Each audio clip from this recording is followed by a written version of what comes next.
Hey everybody, it's Jim from Delano Mountain Custom Models.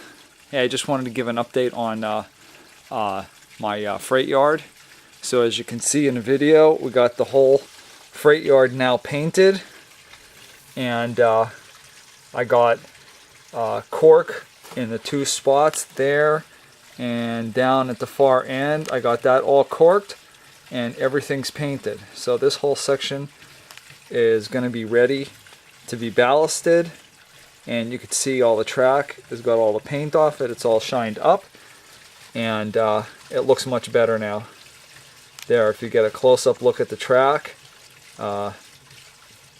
much better than it was, and you can see it all looks pretty straight. It actually looks straighter that it's painted than it did before, and I really didn't touch it. And there you could see there's my car shop, and I'm not really touching that. That's all done.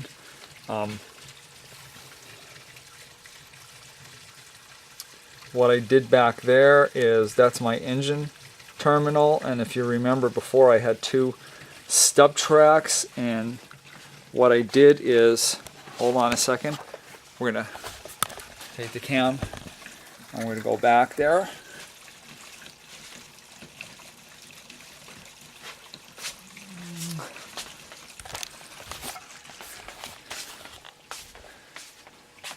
So I had two stub tracks that were just like long storage tracks, and what I did is I put this switch in here and this switch in here.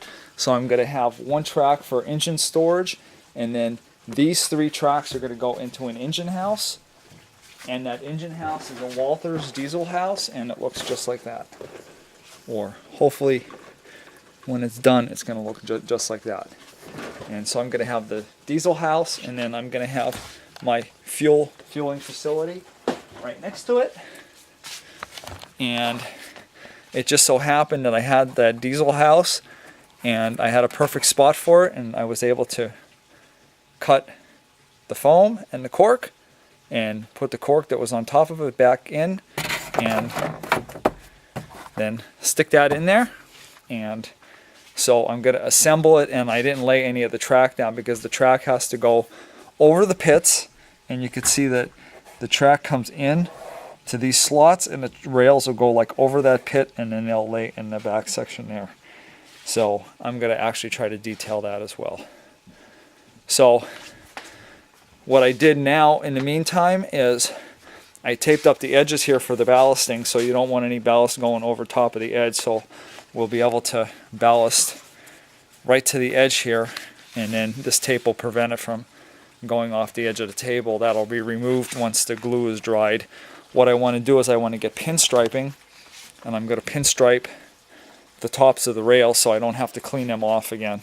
And then I'll lay the ballast down, wet it with alcohol, and then spray it with glue. So that's pretty much the way it looks now. All of these switches have been tested.